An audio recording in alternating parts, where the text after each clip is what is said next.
6 ini diikuti dengan pembicaraan Yesus mengenai gembala yang baik. Ini satu ungkapan yang mungkin termasuk yang paling sering didengarkan ya, gembala yang baik. Kita akan melihat apa yang dimaksudkan oleh Tuhan Yesus. Sekarang silakan Bapak Ibu mempersiapkan teksnya, silakan ke Yohanes bab 9 dulu.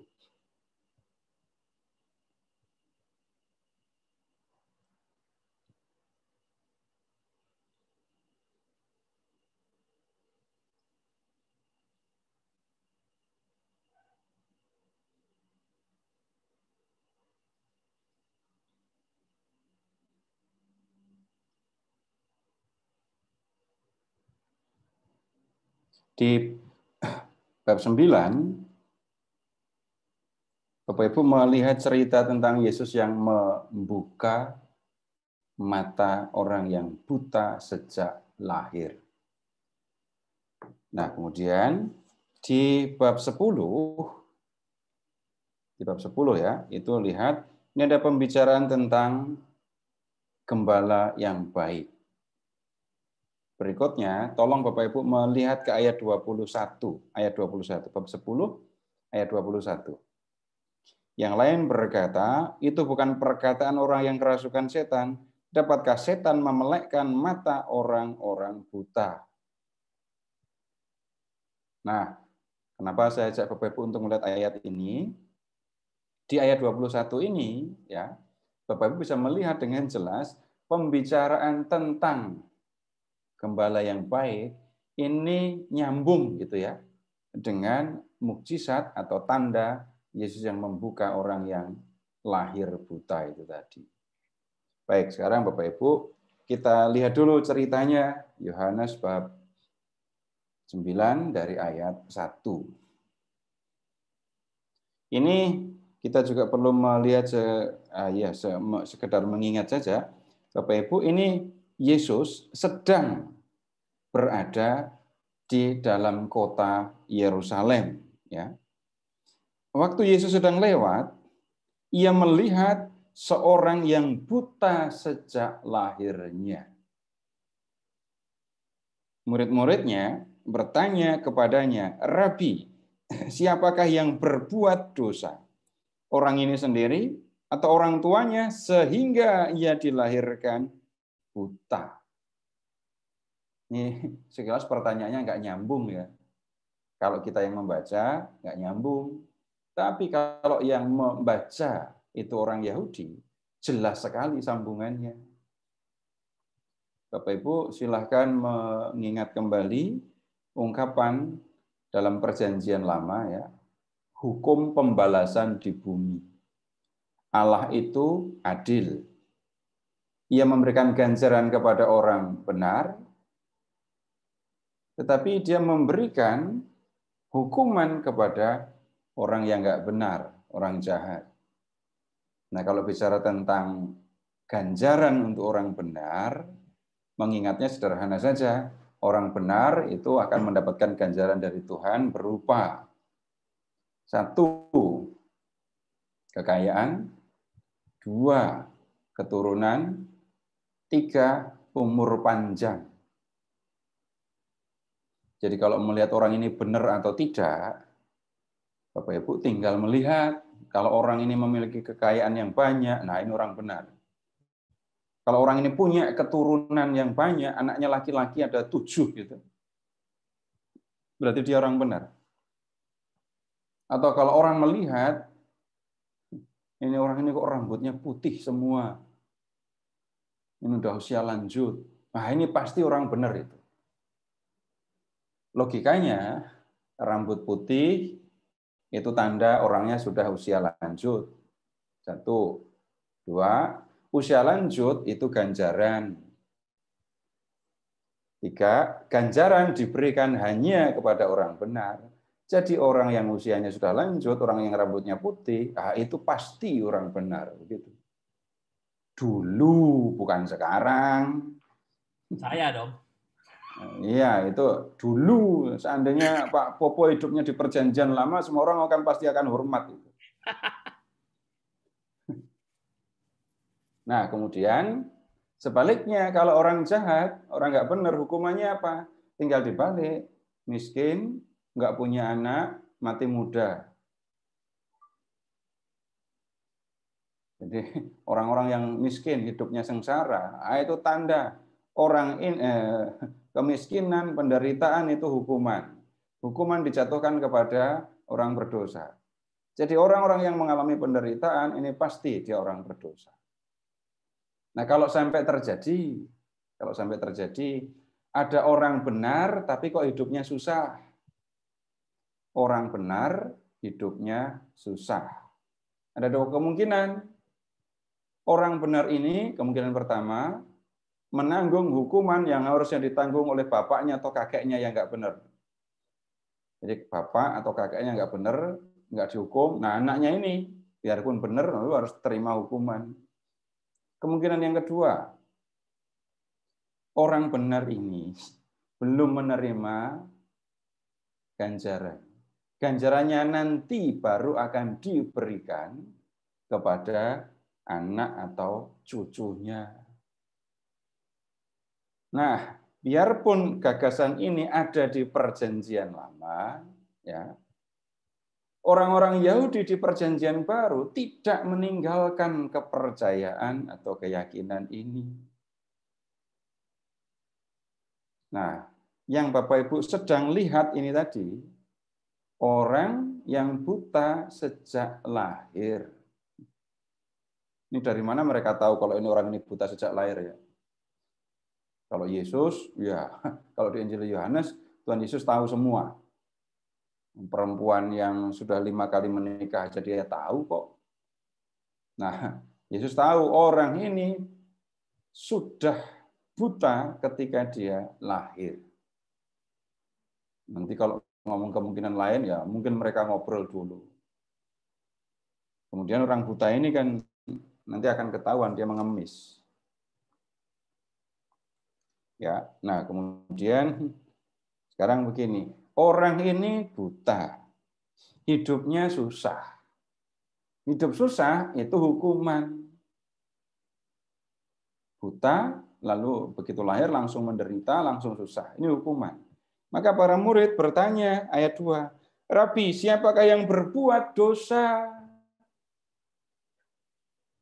Sehingga orang ini dilahirkan buta. Siapa yang berdosa? Kemungkinannya cuma 2. Orang yang buta itu atau orang tuanya. Jadi Bapak Ibu, di balik pertanyaan yang diajukan oleh para rasul, itu ada keyakinan di antara orang Yahudi berkaitan dengan pembalasan di bumi itu. Ya. Nah, kemudian kalau mengatakan orang ini yang berbuat salah, agak repot kan? Masa begitu lahir sudah langsung dihukum? Berarti dia di dalam rahim sudah jahat. Tidak bisa mengatakan begitu. Kemungkinannya yang paling masuk akal ya kemungkinan yang kedua. Orang tuanya yang berbuat dosa sehingga anak ini dihukum oleh Tuhan. Menanggung hukuman yang harusnya ditanggung oleh orang tuanya yang berdosa. Kalau orang Yahudi di zaman itu sangat masuk akal untuk mengerti ini. Ya. Tetapi Tuhan Yesus tidak memilih salah satu dari 2 alternatif jawaban. Ayat 3. Jawab Yesus, bukan dia, bukan juga orang tuanya, bukan salah dia, bukan salah orang tuanya. Terus, lihat, tetapi supaya tetapi karena pekerjaan Allah harus dinyatakan di dalam dia. Kita harus mengerjakan pekerjaan dia yang mengutus aku selama masih siang. Akan datang malam, di mana tidak ada seorang pun dapat bekerja. Selama aku di dunia, akulah terang dunia.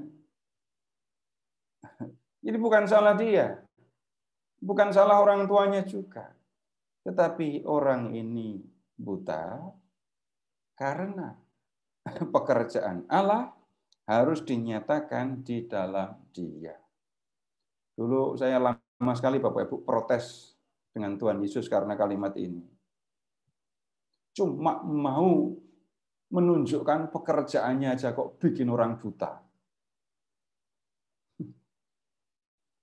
Nah, tapi kemudian kita bisa melihatnya dengan cara yang jauh lebih sederhana. Sederhananya bagaimana? Bapak, Ibu, kalau Bapak Ibu pernah memuji seorang dokter, dokter itu hebat, gitu ya. Itu jangan-jangan atau kemungkinan besar ya Bapak Ibu mengalami sakit yang serius, sudah pergi ke beberapa dokter, pada nggak ngerti saya sakit apa. Tapi begitu datang ke dokter itu, dokter ini langsung mengerti saya sakit apa, langsung diberi obatnya atau dilakukan tindakan medis, tidak lama kemudian saya sehat. Tapi kalau Bapak Ibu cuma habis hujan-hujan, terus flu, terus datang ke dokter, lalu dikasih obat, suruh tidur, suruh makan, habis itu sembuh, Ibu tidak akan mengatakan, Bapak tidak akan mengatakan dokter itu hebat. Hanya justru karena mengalami penyakit yang orang lain nggak ngerti, saya cuma ngerasain, nggak bisa menjelaskan, dokter-dokter yang lain tidak bisa mengerti saya sakit apa, udah bingung nahan sakit ini dan itu, tapi kemudian ya karena saya mengalami itu, maka saya bisa mengalami hebatnya dokter itu.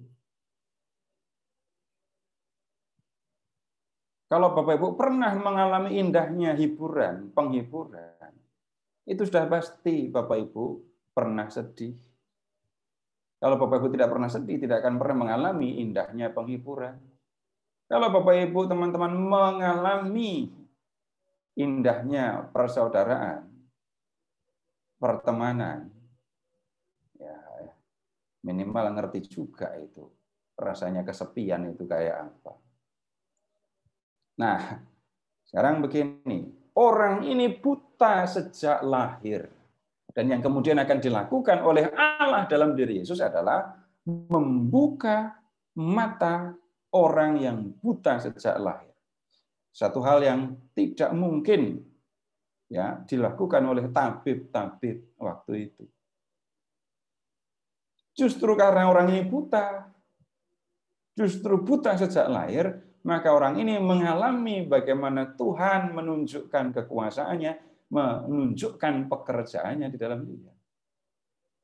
Itu kan sama kalau Bapak Ibu pernah disembuhkan oleh Tuhan. Ya karena Bapak Ibu pernah sakit. Kalau Bapak Ibu tidak pernah sakit, tidak akan pernah bisa mengalami Tuhan yang menyembuhkan. Nah, lanjut. Dan Tuhan mengingatkan ini tadi ya, kita harus mengerjakan pekerjaan Dia yang mengutus aku. Ingat tentang tanda ini tadi ya. Kita sudah mendiskusikan ya cukup panjang lebar mengenai tanda. Dan sekarang Tuhan Yesus mengerjakan suatu tanda yang dilakukan untuk membuat orang melihat lalu percaya, yang diharapkan begitu. Kali ini Tuhan Yesus menunjukkan kuasa Allah yang ada hadir bekerja di dalam dirinya supaya orang menjadi percaya. Nah, kemudian lihat ke ayat 6. Setelah ia mengatakan semuanya itu, ia meludah ke tanah, lalu mengoleskannya pada mata orang buta tadi. Dan berkata kepadanya, pergilah, basuhlah dirimu dalam kolam Siloam. Siloam artinya yang diutus. Maka pergilah orang itu, dan ia membasuh dirinya, lalu kembali dengan matanya sudah melek. Perhatikan Bapak Ibu, cara Yesus menyembuhkan. Meludah, ludah diaduk dengan tanah, lalu dioleskan ke mata orang tadi. Ya. Lalu habis itu Yesus berkata, sana pergi, mandi di kolam Siloam. Bapak Ibu, saya bisa melakukan yang dilakukan oleh Yesus ini. Saya bisa. Nah, tapi orangnya sembuh atau enggak itu urusan lain ya. Kan cuma meludah, nyampur ludah dengan tanah, lalu dioleskan, lalu mengatakan pergi mandi sana di kolam Siloam. Dan bisa saya. Tapi kalau sembuh atau enggaknya ya itu bukan urusan saya. Nah sekarang begini Bapak Ibu,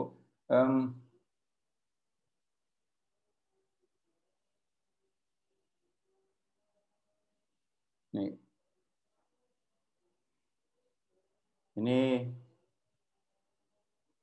potongan maket dari kota Yerusalem ya, yang ada di sebelah sini. Ini adalah Bait Allah. Lalu rupanya kolam Siloam ada di sini, yang di kotak biru. Masih ada puing-puingnya, enggak tahu, kelihatannya sudah enggak tampak, enggak ada lagi. Tapi letaknya ada di sini, jadi masih ada di dalam kota Yerusalem. Enggak usah bingung bagaimana orang buta ini bisa pergi ke kolam. Itu tempat harian dia sudah tahu tempatnya. Kalau memang nggak tahu kan ada para rasul yang bisa mengantar dia.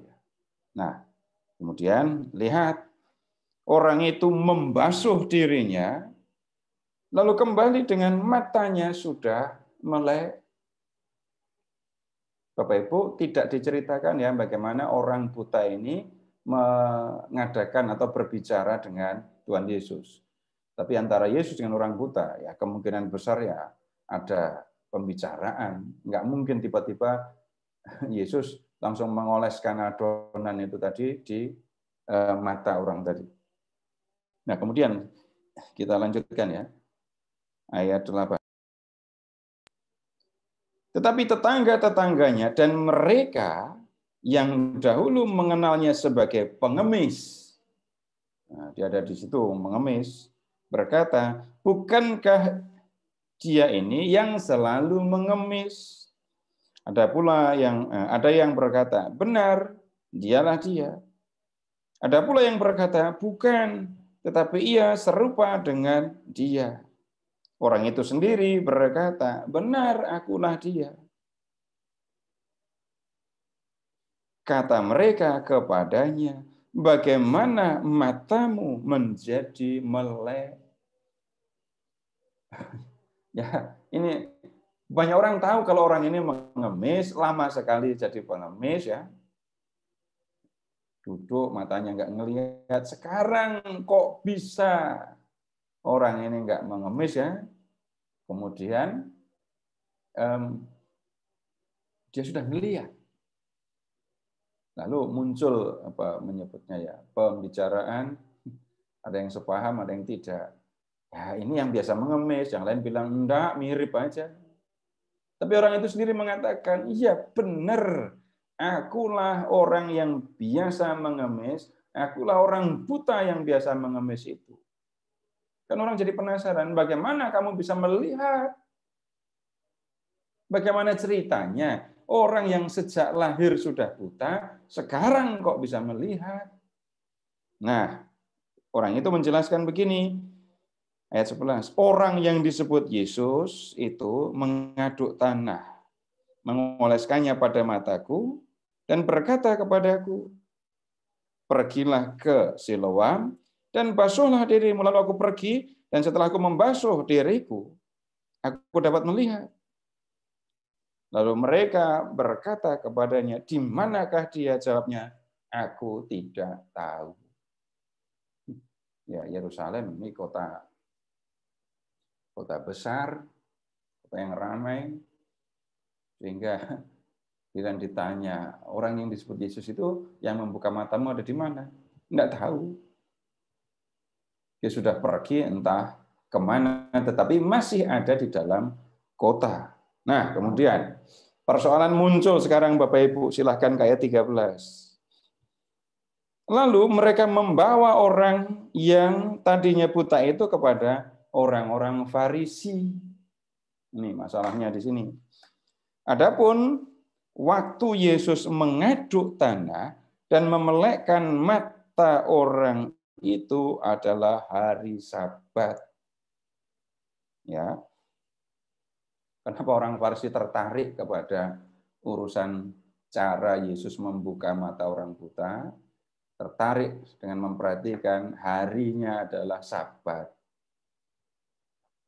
Nah, begini Bapak Ibu, jangan berpikir negatif dulu tentang orang Farisi. Orang Farisi itu kebanyakan mereka adalah kelompok awam. Ya, mereka tidak termasuk imam. Mereka bukan imam. Tetapi awam yang merasa bahwa kelompoknya adalah orang-orang Yahudi yang istimewa. Beda dengan yang lain. Ya, mereka terpisah dari yang lain. Merasa diri istimewa. Yang membuat istimewa apa? Ya, mereka memandang bahwa hukum Taurat itu adalah pemberian dari Tuhan. Kalau ini pemberian dari Tuhan, hukum ini pemberian dari Tuhan, ya kemudian mereka bangga ketika bisa melakukannya. Ini kan sebenarnya harus dipelajari sama orang Katolik. Kalau orang Katolik mendengar perintah untuk mengasihi sesama, biasanya reaksi normal awal ya, sudah dengar kan Tuhan Yesus memberi perintah untuk mengasihi. Gimana mengasihi? Bagaimana sikap kita terhadap perintah ini? Jawaban yang sering kali muncul itu kalau nggak sulit, ya sulit sekali. Bahwa perintah ini datangnya dari Tuhan tidak pernah diurus. Kalau Bapak Ibu pernah ya, mendengarkan atau mendapatkan wasiat dari orang tua yang mau meninggal itu, Bapak Ibu merasa bahwa wasiatnya itu harus dilakukan kan? Nah, perintah untuk mengasihi itu kan diberikan oleh Tuhan Yesus di Kamis Putih, Jumatnya Tuhan Yesus wafat. Tiap Kamis Putih pasti diingat firman ini. Seperti aku telah mengasihi kamu, demikianlah kamu harus saling mengasihi. Kenapa? Kok yang diingat bukan ini pesan dari Tuhanku? Kenapa yang diingat adalah sulitnya atau sangat sulitnya melakukan firman ini? Nah, kita bisa belajar dari orang Farisi. Jadi orang Farisi memandang ini firman Tuhan. Hukum Taurat itu perintah Tuhan dan kita bangga dengan firman, dengan perintah itu. Karena perintah itu memberikan identitas kepada kita sebagai orang pilihan Allah. Itu sikap mereka.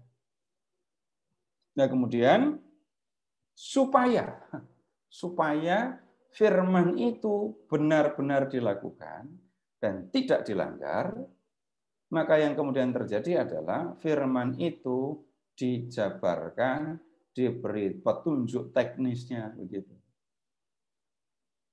Dalam Taurat itu dikatakan begini dalam 10 firman. Ingatlah dan kuduskanlah hari Sabat. Sabat itu artinya berhenti. Kuduskan, khususkan. Hari ini, hari yang ke-7, hari Sabat itu untuk Tuhan.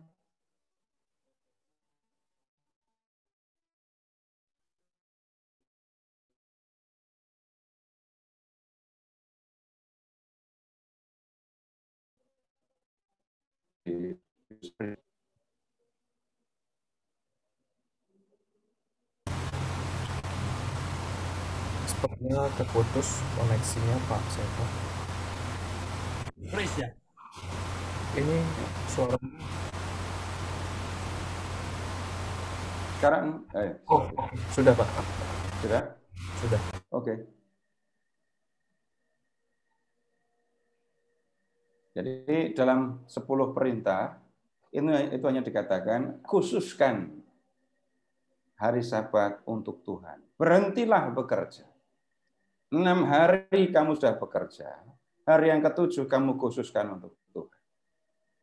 Sabat itu sama dengan berhenti. Perintahnya bunyinya begitu.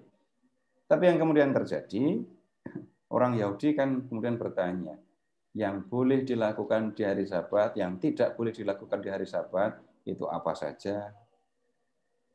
Lalu mereka, ini ya, para pemuka Yahudi, khususnya dari kelompok Farisi ini, membuat daftar ya, yang isinya adalah apa saja yang tidak boleh dilakukan pada hari Sabat. Nah, sekarang begini. Nanti kita lihat apa yang dilakukan oleh Yesus ini ya. Menurut penilaian orang Farisi. Ayat 15. Karena itu orang-orang Farisi pun bertanya kepadanya bagaimana matanya menjadi melek. Jawabnya, ia mengoleskan adukan tanah pada mataku. Lalu aku membasuh diriku dan sekarang aku dapat melihat. Orang Farisi, perhatikan yang ditanyakan oleh orang Farisi. Bagaimana matanya menjadi melek? Ya, dia memberikan penjelasan ya. Berikutnya ayat 16. Maka kata sebagian orang-orang Farisi itu, orang ini tidak datang dari Allah sebab ia tidak memelihara hari Sabat. Tidak mungkin orang ini datang dari Allah. Karena apa? Dia melanggar Sabat. Pelanggarannya ada di mana? Dia bekerja pada hari Sabat. Yang dimaksudkan bekerja, itu bukan menyembuhkannya, tapi bikin adonan. Enggak nyambung lagi. Membuat adonan itu salah satu tindakan pekerjaan yang dilarang di hari Sabat. Adonan apa? Ya ludah dengan tanah tadi. Kan bikin adonan. Kayak gitu kok dipersoalkan. Gitu. Tapi ya itu untuk sebagian orang Farisi ini pelanggaran. Bagaimana ini orang datang? Nggak mungkin orang ini datang dari Allah karena melakukan pelanggaran terhadap Sabat. Lihat. Sebagian pula berkata, bagaimanakah seorang berdosa dapat membuat mukjizat yang demikian? Kalau orang ini bukan datang dari Allah, bagaimana dia bisa membuat mukjizat sehebat ini? Lalu lihat ada pertengkaran. Lihat ke ayat 17. Lalu kata mereka pula kepada orang buta itu, dan engkau, apakah katamu tentang dia karena ia telah memelekkan matamu? Jadi mereka bertanya, ini orang Farisi bertanya kepada orang buta tadi, menurut kamu sendiri orang itu siapa sebenarnya? Ya, karena ya dia yang mengalami. Jawabnya, ia adalah seorang nabi. Ingat, dalam perjanjian lama ada nabi-nabi yang hebat, yang dahsyat ketika membuat mukjizat. Ya, kita masih bisa mengingat Elisa, ingat juga Elia yang dikenal karena mukjizat-mukjizat yang dilakukannya. Tetapi orang-orang Yahudi itu tidak percaya bahwa tadinya ia buta dan baru dapat melihat lagi sampai mereka memanggil orang tuanya. Sampai tidak percaya. Ini penting Bapak Ibu malahan. Jadi orang ini buta sejak lahir, sekarang bisa melihat mustahil, begitu kan? Karena nggak percaya, panggil ini orang tuanya. Ayat 19. Mereka orang-orang Yahudi ini menunjuk kepada orang-orang Yahudi yang tidak percaya kepada Yesus ya. Bertanya kepada orang tuanya, inikah anakmu yang kamu katakan bahwa ia lahir buta? Kalau begitu, bagaimanakah ia sekarang dapat melihat? Orang tuanya mengakui bahwa pengemis yang buta itu benar-benar anaknya. Ya. Dan mereka bisa mengatakan benar waktu lahir dia sudah buta. Nah, kemudian orang tuanya ditanya, kok bisa ngelihat? Orang tuanya jawab di ayat 20, yang kami tahu ialah bahwa dia ini anak kami dan bahwa ia lahir buta. Tetapi bagaimana sekarang ia dapat melihat? Kami tidak tahu. Dan siapa yang memelekkan matanya kami tidak tahu juga. Tanyakanlah kepadanya sendiri. Ia sudah dewasa. Ia dapat berkata-kata untuk dirinya sendiri. Nggak usah nanya aku. Anakku sudah besar, dia yang mengalami, udah tanya sama dia. Dia udah dewasa. Dia bisa mempertanggungjawabkan kata-kata yang diucapkan. Nah, orang tuanya berkata demikian karena mereka takut kepada orang-orang Yahudi. Sebab orang-orang Yahudi itu telah sepakat bahwa setiap orang yang mengaku dia sebagai Mesias akan dikucilkan. Bapak Ibu, kita waktu melihat latar belakang penulisan Injil Yohanes, ya, ini menjadi salah satu indikasi Bapak Ibu tentang penulisan Injil Yohanes. Kenapa? Di tahun 90-an ada kelompok ya, orang-orang Yahudi yang menjadi percaya kepada Yesus, itu diusir dari sinagoga. Mereka tidak bisa diterima lagi oleh orang-orang Yahudi karena percaya kepada Yesus. Itulah sebabnya maka orang tuanya berkata, ia telah dewasa, tanyakanlah kepadanya sendiri. Kalau dalam konteks ini, orang tuanya itu takut. Kalau sampai dia mengatakan, anakku disembuhkan oleh Yesus, karena itu Yesus adalah seorang Mesias yang dinantikan oleh orang Yahudi, orang tuanya khawatir dia akan dikucilkan oleh orang-orang Yahudi, ya terutama dari pemuka Yahudi ini.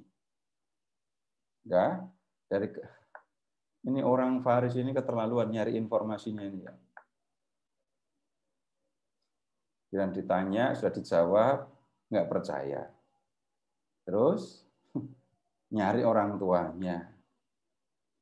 Tapi itu juga belum menyelesaikan persoalan mereka. Ayat 24. Lalu mereka memanggil sekali lagi orang yang tadinya buta itu dan berkata kepadanya, katakanlah kebenaran di hadapan Allah. Kami tahu bahwa orang itu orang berdosa. Jawabnya, apakah orang itu orang berdosa? Aku tidak tahu. Tetapi satu hal yang aku tahu, yaitu bahwa aku tadinya buta dan sekarang dapat melihat. Kata mereka kepadanya. Jadi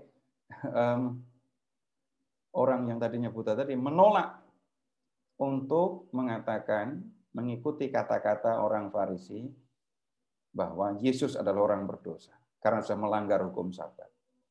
Tapi ya, orang buta yang sudah sembuh hanya bisa mengatakan, jelas tadi sebelum-sebelumnya aku nggak bisa ngelihat, sekarang aku bisa ngelihat. Apakah orang itu orang buta atau tidak? Aku nggak ngerti. Tetapi yang jelas orang itu menyembuhkan aku, membuat mataku ngelihat lagi. Ini masih nanya lagi, coba ayat 26. Kata mereka kepadanya, apakah yang diperbuatnya kepada? Bagaimana ia memelekkan matamu? Udah berapa kali nanya coba? Orangnya sendiri sudah ditanya, bapak ibunya sudah ditanya, sekarang orangnya ditanya lagi. Ayat 27, orang yang sudah sembuh ini bilang begini,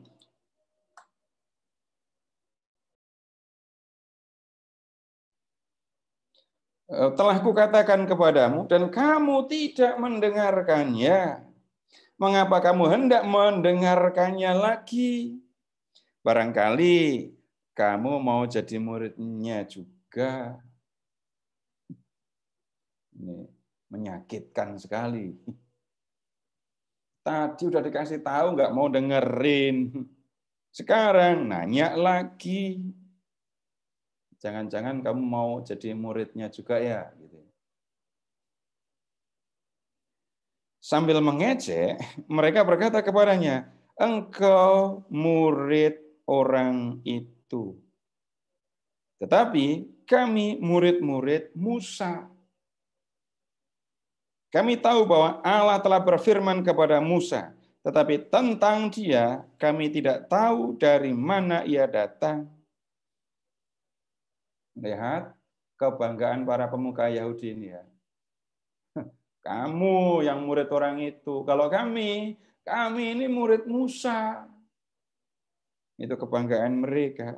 Nah, kalau Musa Lihat, Musa itu ya nabi yang dipilih oleh Allah.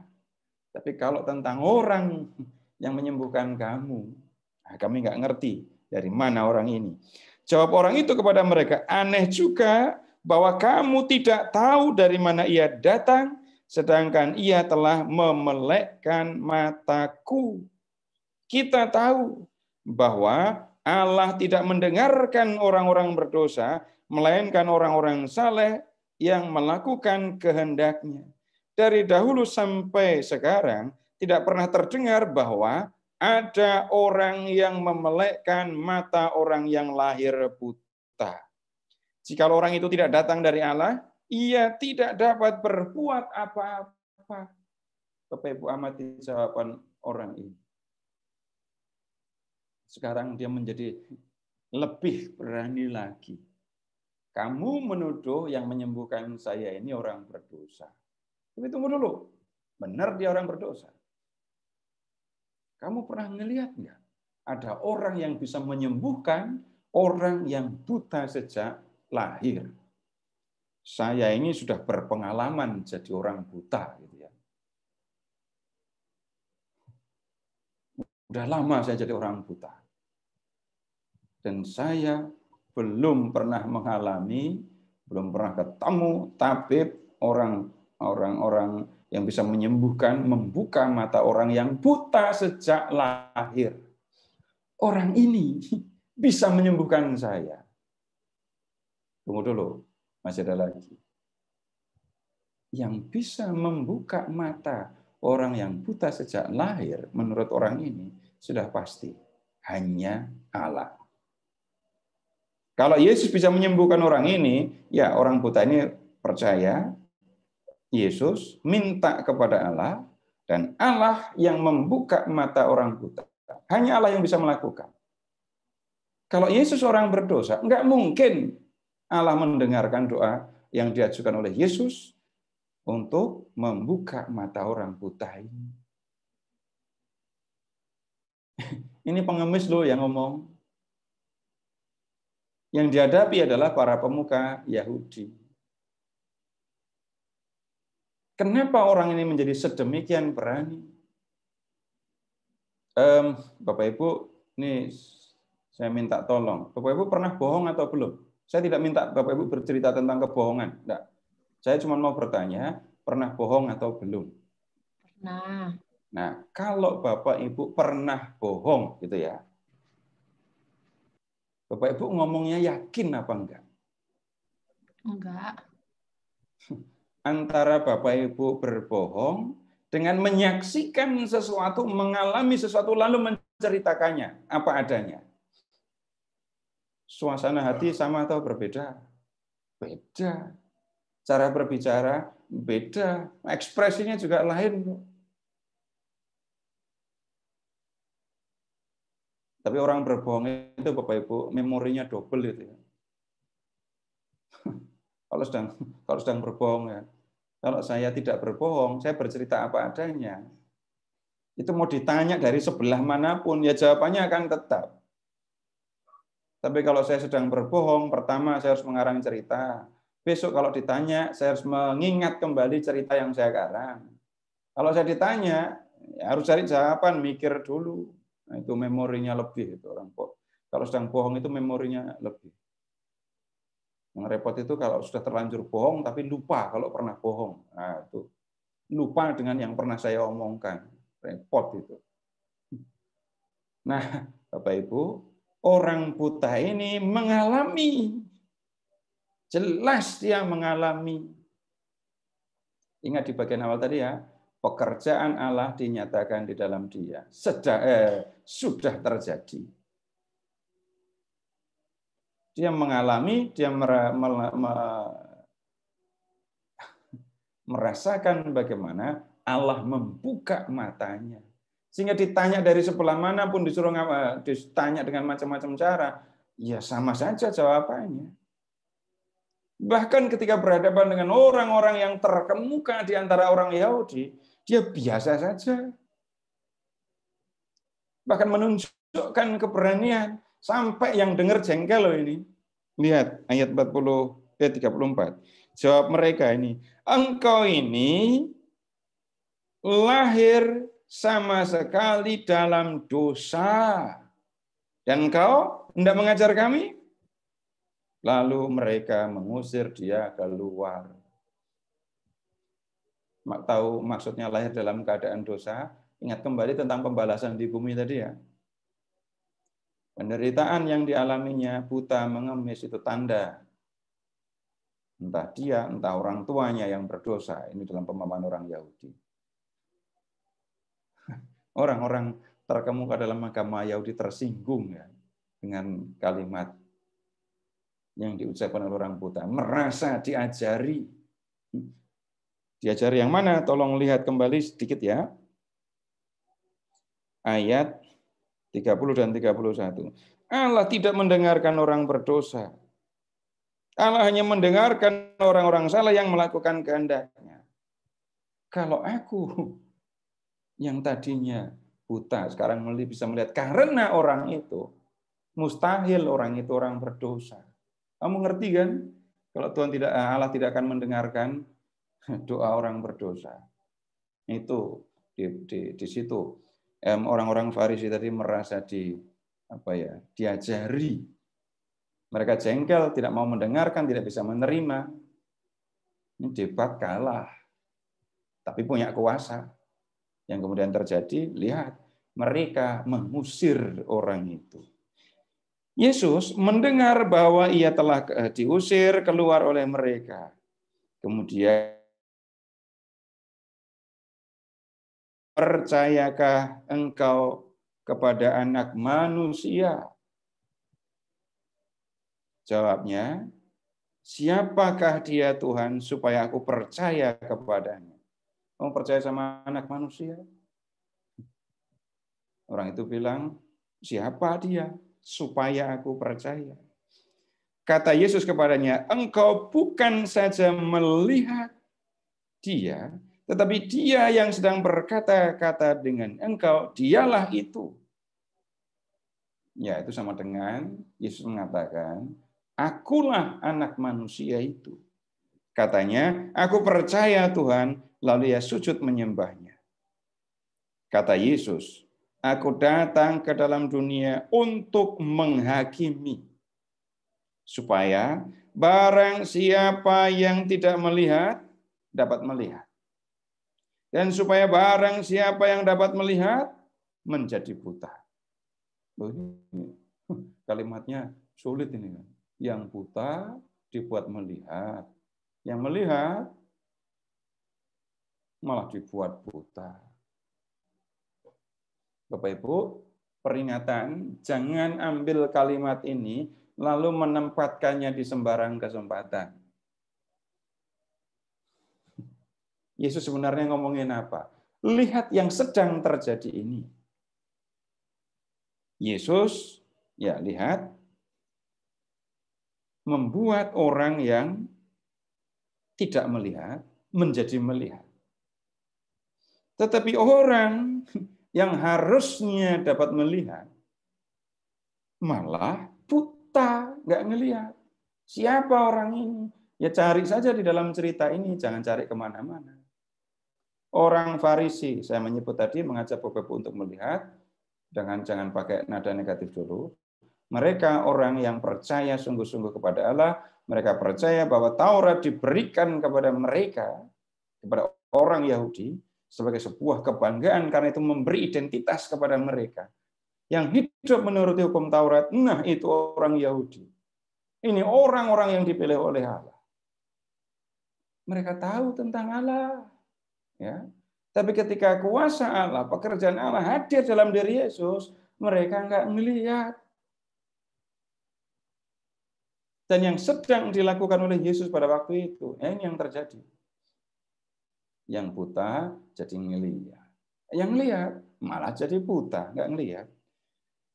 Kata-kata itu didengar oleh beberapa orang Farisi yang berada di situ, dan mereka berkata kepadanya, apakah berarti bahwa kami juga buta? Ikut-ikutan dengerin. ikut-ikutan dengerin tersinggung lagi. Jawab Yesus kepada mereka, sekiranya kamu buta, kamu tidak melihat. Tetapi karena kamu berkata kami melihat, maka tetaplah dosamu. Kalau orang Farisi ini tidak merasa diri sebagai orang-orang yang paham kehendak Allah, tidak mengenal Allah, melihat Yesus yang membuka mata orang yang buta sejak lahir, mereka nggak ngerti apa-apa, nggak masalah. Mereka mengenal Tuhan, mereka percaya kepada Allah mereka. Tapi ketika Allah itu hadir dalam diri Yesus, mereka nggak ngelihat. Itu salah mereka. Nah, kemudian Yesus menegaskan, ya kamu keliru, kamu memang salah. Harusnya kamu ngerti apa yang sedang terjadi, tapi nyatanya kamu tidak mengerti. Nah, ini satu lagi sebelum kita tanya jawab ya. Percayakah engkau kepada anak manusia? Nah, ini Bapak Ibu mungkin sudah berulang kali mendengarkannya ya, tapi kalau mendengar istilah anak manusia, Bapak Ibu tidak pernah boleh lupa ya. Daniel 7 ayat 13 dan 14. Daniel 7 13 14. Yang belum baca nanti silakan baca sendiri. Yang lain saya kira sudah berulang kali membacanya. Itu kalau pegang stabilo berwarna, tiap kali pertemuan warnanya bisa beda, itu pasti sudah berwarna-warni itu teksnya. Anak manusia itu malah bukan manusia. Anak manusia itu adalah tokoh dari surga yang dipercaya oleh Allah untuk menjadi raja kerajaan Allah. Dia yang punya kuasa atas kerajaan Allah. Jadi tokoh dari surga yang oleh Allah diberi kuasa atas kerajaan Allah. Nah, kemudian Bapak Ibu lihat ini urusannya apa kok anak manusia ada di sini?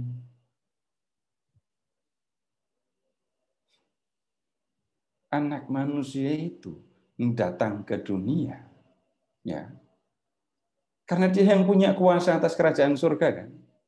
Datang ke dunia untuk apa? Untuk membawa orang-orang yang percaya kepadanya masuk ke dalam kerajaan surga. Sekarang, ketika menyembuhkan orang yang buta sejak lahir ini, dia sedang menunjukkan satu tanda bahwa yang dia lakukan itu sungguh-sungguh datang dari Allah, bahwa dia memang datang dari Allah. Karena apa? Ingat lagi, belum ada, tidak ada orang yang bisa membuka mata orang yang buta sejak lahir.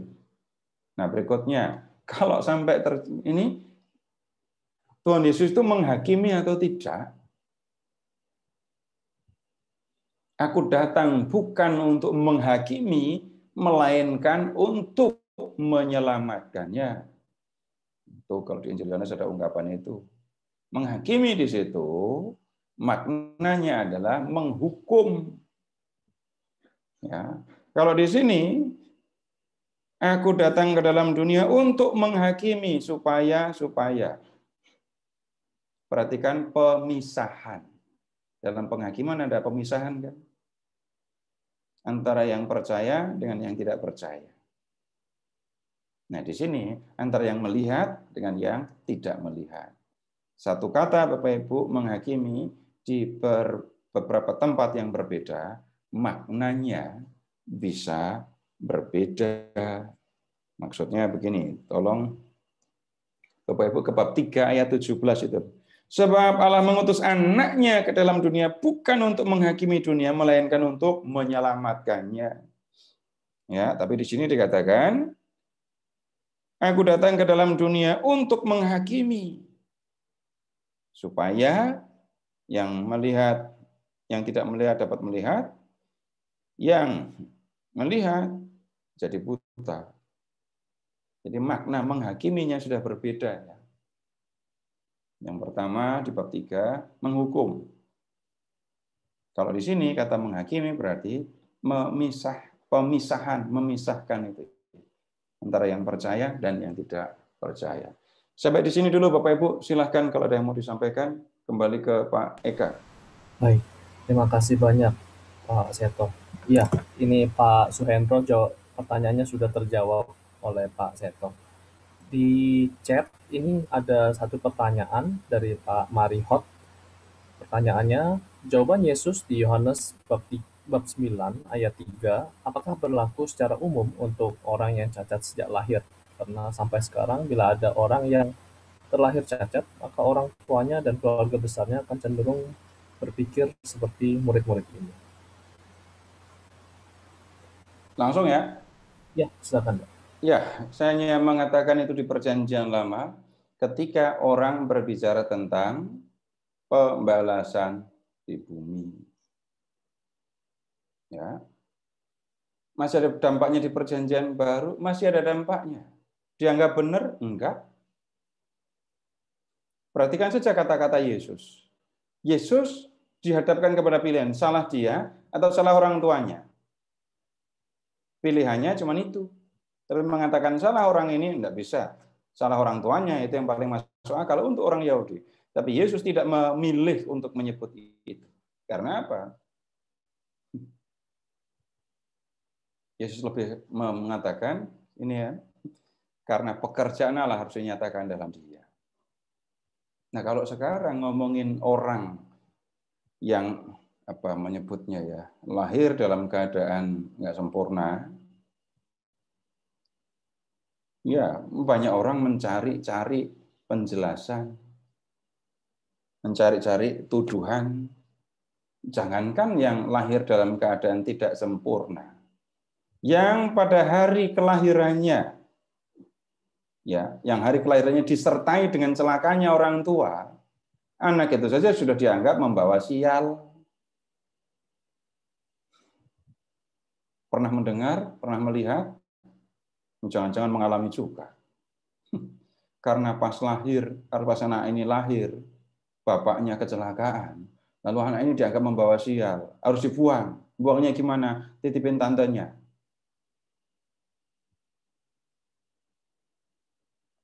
Ada yang melakukan, benar atau enggak? Orang Katolik tidak akan mengatakan itu benar. Tidak akan. Perkara itu dipraktekkan, dilakukan. Belum tentu yang dilakukan itu benar. Kemudian kadang-kadang ya terjadi juga bapaknya enggak benar orangnya. Bapaknya orangnya enggak benar.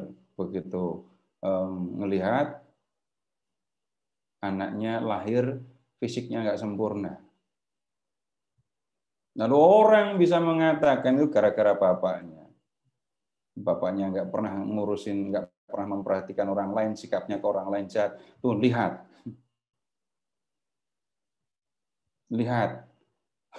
Tuhan menghukum dia, dalam tanda kutip, lalu membuat anaknya cacat. Orang mengatakan begitu, itu benar? Tidak semua yang dikatakan seperti itu benar. Di dalam gereja Katolik kita tidak pernah diajak untuk memperhatikan yang seperti itu, membenarkan yang seperti itu juga tidak. Kalau kemudian orang lahir dalam keadaan tidak sempurna, itu kan sebabnya bisa bermacam-macam. Hanya karena orang percaya kepada Tuhan, lalu kelahiran yang seperti itu dikaitkan dengan ya dosa, dengan hukuman. Tapi kalau mau menyebutnya ya, mau melihat lebih jauh tentang keadaan kurang fisik yang nggak normal, tidak selalu itu urusannya dengan dosa, tapi bisa dicari sebab-sebabnya. Ada yang ketemu, ada yang tidak. Yang lain lagi, kalau Bapak Ibu, ini kan juga berat Bapak Ibu, misalnya di dalam keluarga itu ada orang-orang, anak-anak yang memiliki kelainan seksual gitu kan. Mengasihi kok mengasihi sesama jenis, homoseksual, lesbian, nyalain orang tuanya. Nggak sanggup. Kalau berani menyalahkan orang tuanya, yaitu sekarang kali cuma tuduhan, tidak pernah ada penjelasan yang memadai. Sebabnya juga tidak satu. Tidak ketemu kita dengan ini satu sebab. Pasti sebabnya adalah ini. Enggak. Nah, balik lagi. Di dalam gereja Katolik, kalau kita mau melihat yang seperti itu, kita tidak pernah diajak untuk melihat keadaan, kekurangan seseorang, bukan hanya kekurangan fisik, kekurangan yang lain-lain pun, tidak disebutkan sebagai ya hukuman. Ini anaknya begini, anaknya jadi begini, itu karena orang tuanya begini. Kita tidak mengatakan atau ikut-ikutan menuduh. Ya. Kita yang menjadi hakim, yang mengambil putusan, orang ini begini karena pasti orang tuanya begini. Begitu, Pak. Baik, Pak. Ini berikutnya ada pertanyaan yang menarik. Kenapa adonan itu terbuat dari ludah Yesus dan tanah? Kenapa nggak pakai air atau keringat misalnya? Ada yang pernah ke dukun?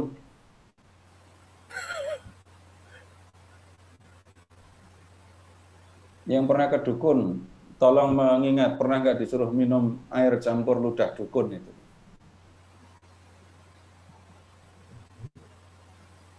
Atau air dari air putih di gelas, dimasukkan ke mulut dukun, lalu disemprotkan itu. Yang senyum ngaku tuh. Nonton film, Pak. Ya, tapi pernah lihat kan, sekalipun di film, tapi pernah ngelihat itu kan ya? Iya. Kalau Bapak Ibu mengamati cara Yesus menyembuhkan orang di zaman kuno itu ya, cara Yesus menyembuhkan, Yesus tidak memakai cara medis modern. Misalnya waktu menyembuhkan orang lumpuh, Yesus melakukan bedah ortopedi gitu. Yang nggak dilakukan, nggak muncul. Cara Yesus menyembuhkan banyak menggunakan cara yang tampaknya ya seperti atau mirip dengan cara orang-orang kuno menyembuhkan. Sekarang kalau orang mendengar kata dukun, ngomongnya negatif, tidak selalu. Di tempat-tempat tertentu yang disebut dukun itu malah orang-orang terhormat loh ya. Nah, sekarang begini, dalam kepercayaan kuno bahkan itu tadi ya sampai sekarang tadi ya. Ludah orang-orang menyebutnya apa? Orang-orang sakti. Itu diyakini punya daya, punya kekuatan.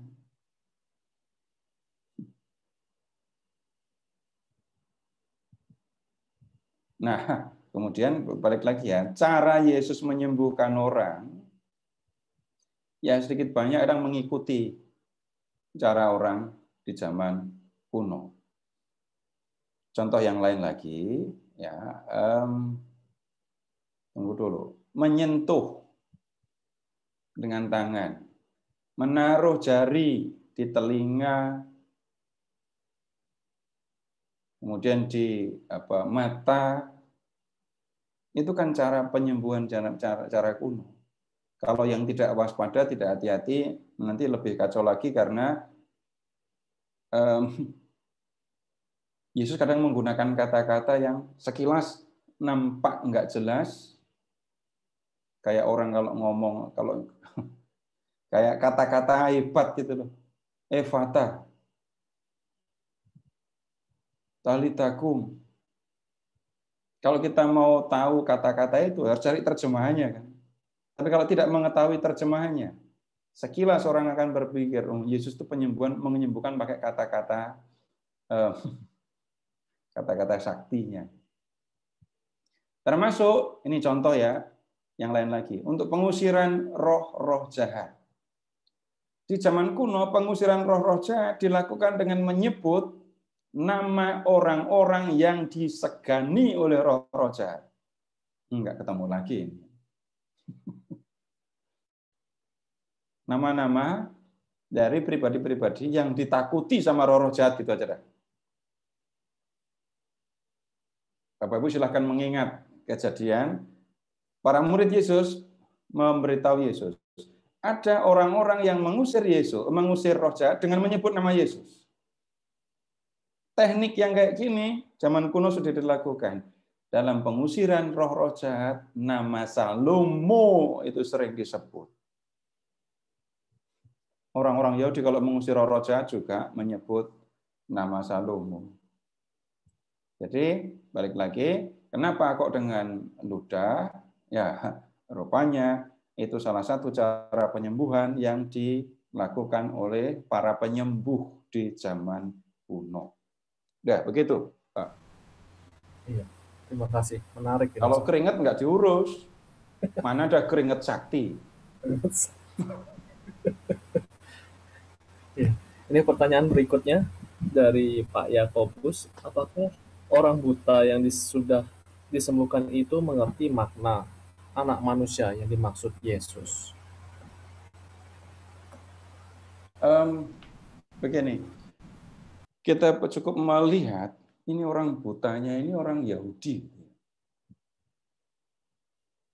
Jadi pemahaman tentang anak manusia asing untuk kita sekarang, tapi tidak asing untuk orang Yahudi di zaman itu.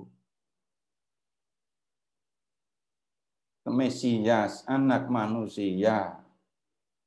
Nah, untuk orang-orang Yahudi di zaman itu, ini hal yang biasa saja. Mereka ngerti, mereka paham.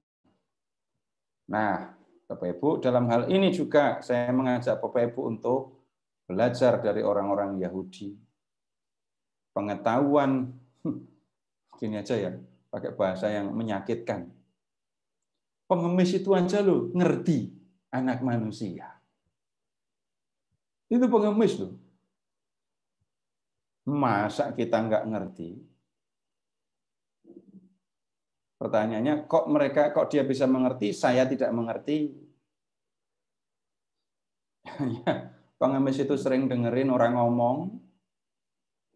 Ini dia adanya di Yerusalem loh ya. Jadi kota yang seringkali menjadi ya tempat untuk belajar, tempat berkumpulnya orang-orang Yahudi untuk beribadah. Kalau mau tentang kepercayaan, belajar tentang iman kepada Allah mereka, ya Yerusalem tempatnya. Saya tidak mengerti tentang anak manusia karena saya pernah dengar tapi nggak pernah ngurus. Saya pernah dengar tapi saya nggak ngerti juga. Perlunya apa saya tahu tentang anak manusia? Bapak Ibu, dalam banyak hal, banyak orang Katolik diandaikan tahu banyak hal. Tetapi nyatanya banyak yang tidak ngerti. Balik lagi, yang ini juga terus saya ulang-ulang. Karena apa? Bapak Ibu harus menolong sesama untuk mengerti. Apa perlunya mengerti salib Yesus? Apa perlunya Jumat Agung itu kok pasionya panjang sekali? Apa perlunya merayakan Paskah? Nah, itu webinar minggu depan di Kampung Sawah. Udah lanjut, Pak. Ya, ini lanjut untuk pengajaran atau pertanyaan lagi, Pak? Pertanyaan satu lagi kalau ada. Satu lagi, mengapa Yesus menghilang saat orang buta ditanya oleh orang Farisi dan kembali lagi setelah si buta diusir keluar?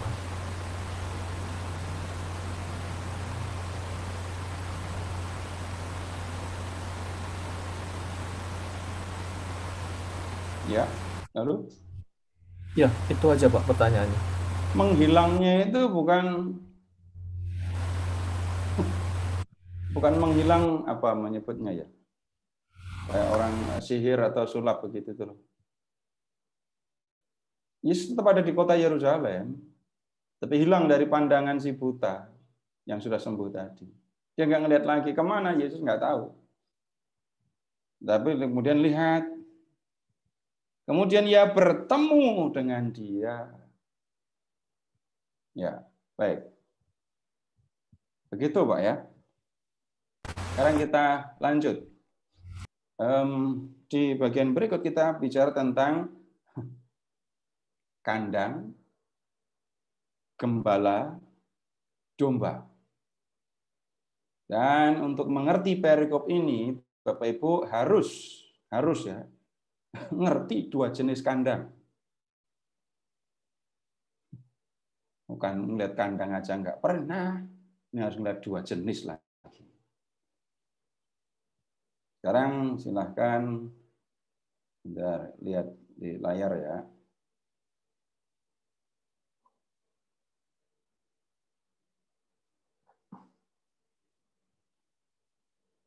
Yang Bapak Ibu lihat di layar, ini adalah kandang yang dibuat dari bebatuan, ya. Dan kandang ini biasanya di bagian atasnya ini ya, ini dilengkapi dengan semak atau ranting duri gitu. Nah, kandang yang seperti ini tidak ada di rumah. Kandang yang seperti ini ada di padang penggembalaan. Ini berlaku untuk gembala-gembala yang menggembalakan banyak kambing domba yang tidak mungkin membawa domba gembalaannya pulang hari. Jadi kalau malam atau sore hari domba-domba dari padang penggembalaan dia dibawa masuk. Ya, bawa masuk. Nah, Bapak Ibu silahkan mengingat perumpamaan tentang domba yang hilang. 99 gembala punya 100 ekor domba, hilang 1. Kok ketahuan? Nah, kalau sore hari gembala tadi itu kan memasukkan domba gembalanya masuk ke sini. Ketika masuk dihitung. Bisa juga 100 ekor domba. Kalau memperhatikan wajahnya, wajah domba, mungkin gembalanya juga tahu kok. Domba yang ini kok nggak ada. Dan kemudian dihitung beneran kurang 1. Nah kalau malam, Bapak Ibu, gembala-gembala itu akan tidurnya di pintu ini.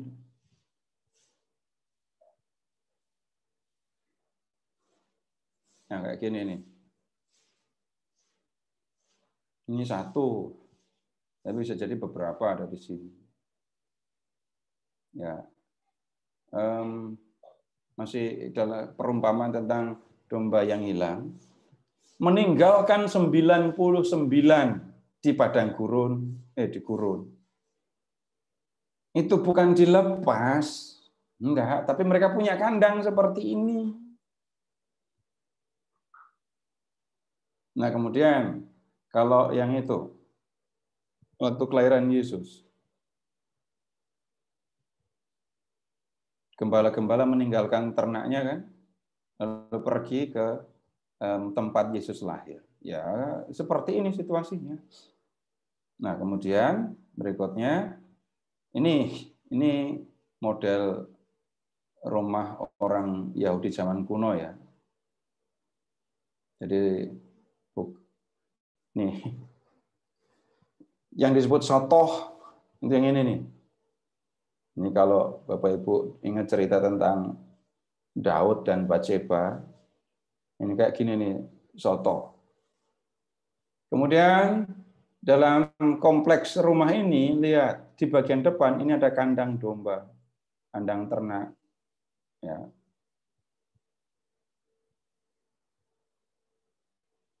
Nah, ini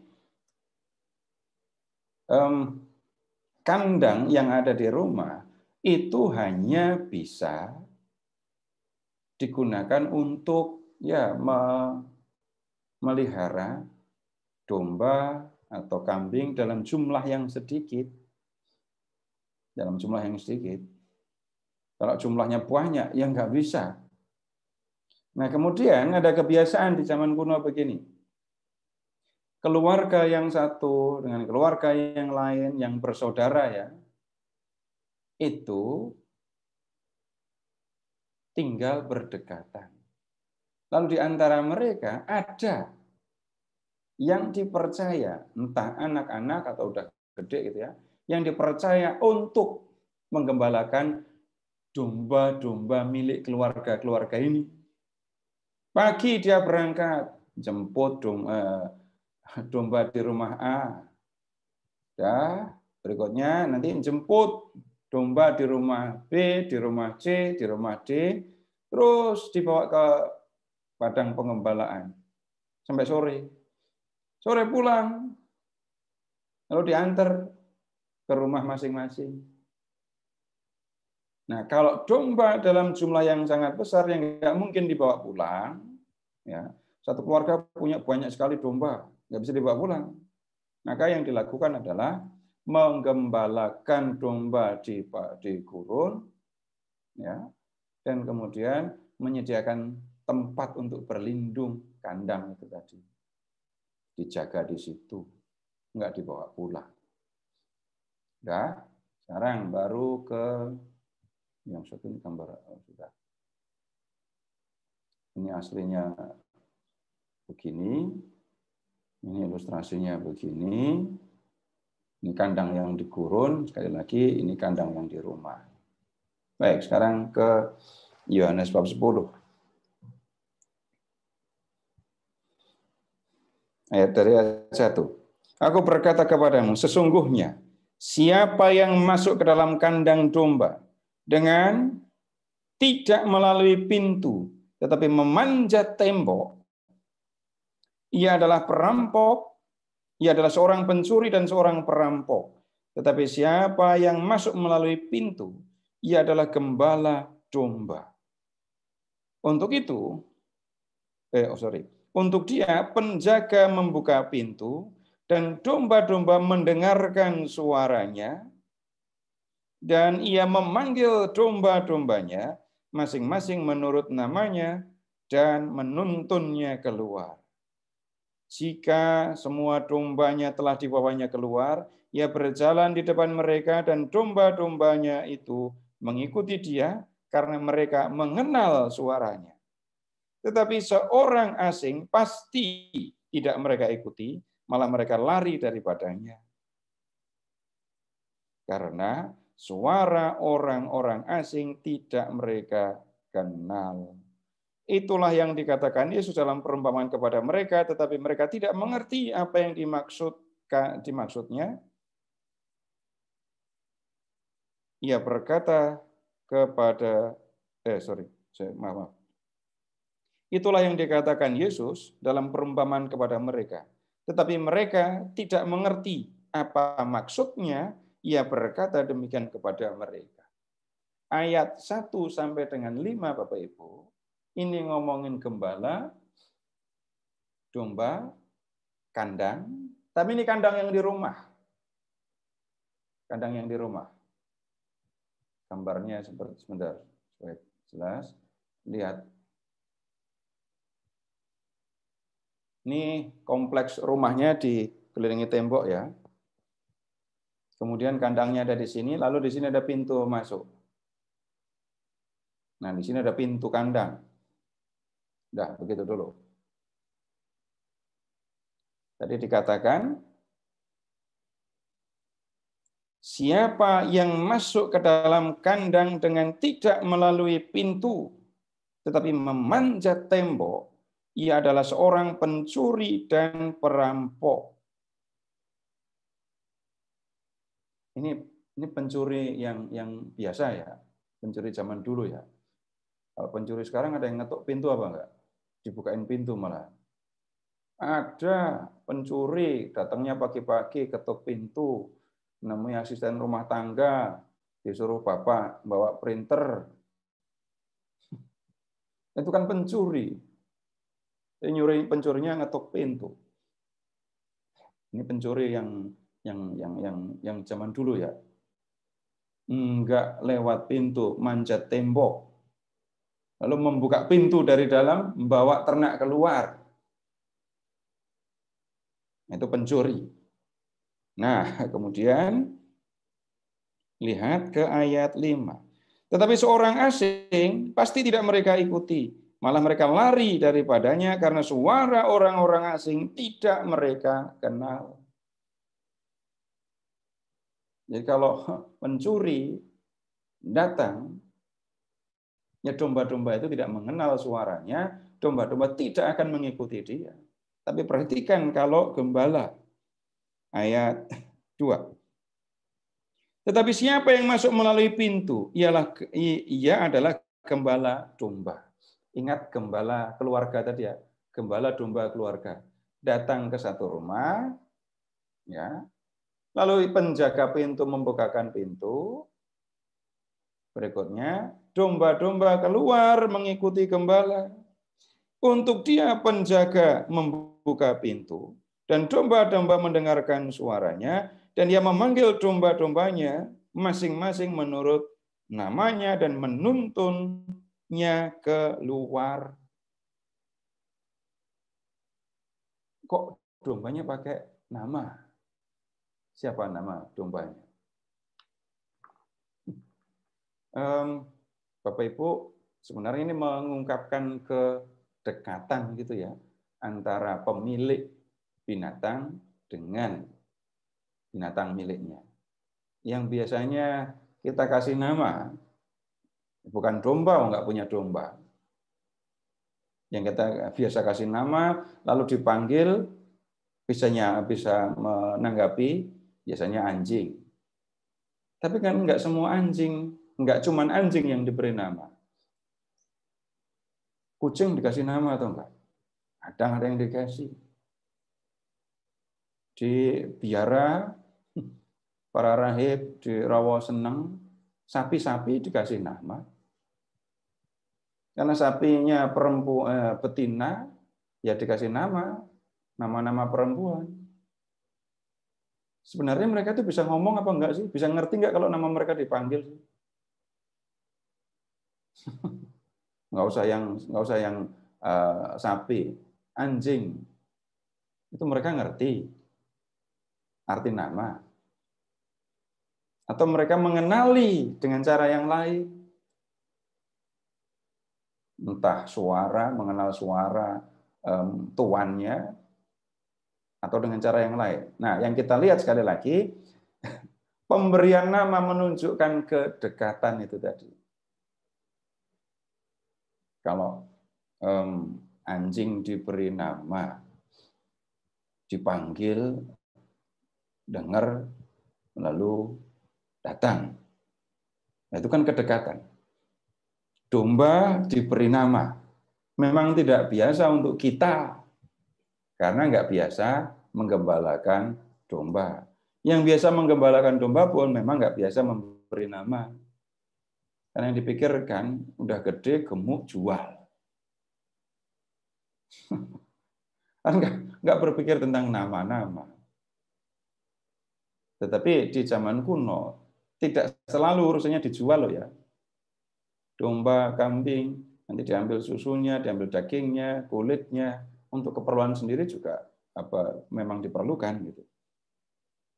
Nah, kemudian jika semua dombanya telah dibawanya keluar, ia berjalan di depan mereka dan domba-domba itu mengikuti dia karena mereka mengenal suaranya. Ini kalau gembala domba zaman dulu, rupanya jalan di depan, domba ngikuti dari belakang. Tapi tunggu dulu, begini, biarpun itu binatang, mereka itu kan punya kemampuan untuk mengenali dengan cara mereka sendiri ya. Bapak Ibu kalau di zaman dulu tahu kalau kuda itu pergi kemanapun, ya nanti tahu jalan pulang. Nah kalau kuda kejauhan, kucing. Yang seringkali udah males sama kucing ini, udah dibawa pergi jauh, dibuang, pulang juga. Nah, kemudian kalau saya dulu, saya SD, SMP pelihara bebek.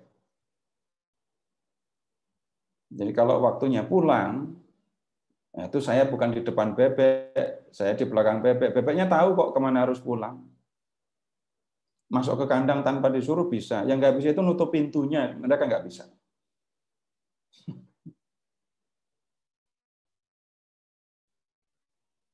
Mengenali suara gembalanya. Pakai seruling kali ya. Mau pakai seruling, mau pakai suara apa, atau hanya pakai suara mulut, domba mengenalnya, mengikutinya. Beda kalau yang datang perampok sama pencuri tadi. Ya. Kemudian ke ayat 7. Maka kata Yesus sekali lagi, aku berkata kepadamu sesungguhnya akulah pintu ke domba-domba itu.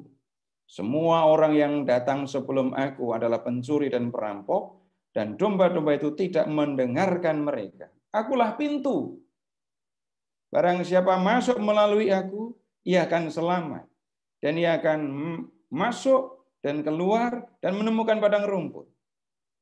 Pencuri datang hanya untuk mencuri dan membunuh dan membinasakan. Aku datang supaya mereka mempunyai hidup dan mempunyainya dalam segala kelimpahan. Loh, kok tahu-tahu Yesus ngomongin aku pintu? Dalam hal ini Bapak Ibu tolong mengingat kandang yang di padang ya. Kandang yang di gurun tadi ya. Masih ingat nggak? Bentar.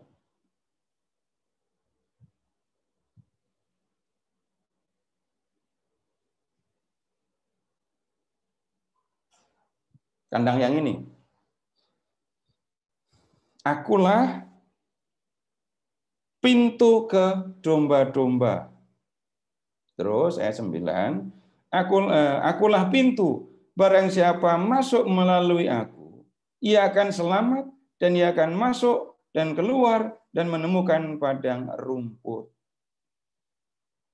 Ini domba. Kalau mau keluar, ya lewat ini. Kenapa gembalanya disebut pintu? Karena duduknya, tidurnya di pintu. Jadi kalau gembalanya masih ada di sini, ya ini nggak bisa lewat. Jadi Yesus mengumpamakan diri sebagai pintu di sini. Bukan pintu yang di rumah ya, bukan di kandang yang di rumah. Melalui pintu ini, domba bisa masuk ke dalam kandang, bisa keluar dari kandang, dan menemukan, perhatikan, padang rumput. Nah sekarang balik lagi ke ayat 7. Ya, aku berkata kepadamu sesungguhnya akulah pintu ke domba-domba. Ini yang dimaksudkan. Semua orang yang datang sebelum aku adalah pencuri dan perampok, dan domba-domba tidak mendengarkan mereka. Ayat 10, pencuri datang hanya untuk mencuri dan membunuh dan membinasakan. Aku datang supaya mereka mempunyai hidup dan mempunyainya dalam kelimpahan. Ini sekali lagi Yesus membandingkan, mempertentangkan dirinya dengan pencuri lagi ya. Sebaik-baiknya pencuri gitu ya. Pencuri zaman kuno ya. Kalau mereka mencuri domba, itu buat apa? Sekarang juga sama sih. Sebaik-baiknya pencuri mencuri domba, mencuri sapi, buat apa? Ya dijual, dibunuh. Nah, kemudian lihat, kalau aku, ini Yesus ya, aku sebagai pintu, itu menghendaki domba-domba memperoleh hidup. Keluar melalui aku ketemu padang gurun, kok padang gurun, padang rumput, masuk melalui aku, masuk ke kandang, dan tinggal dengan aman di situ.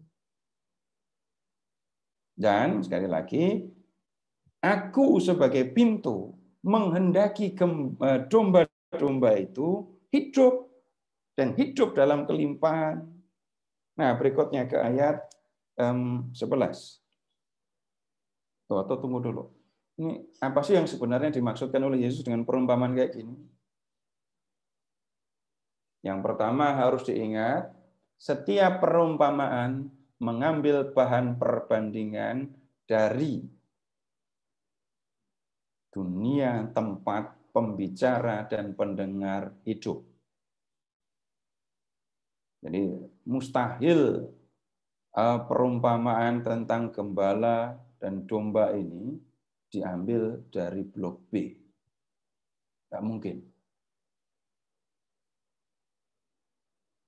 Kapan terakhir di wilayah itu ada domba?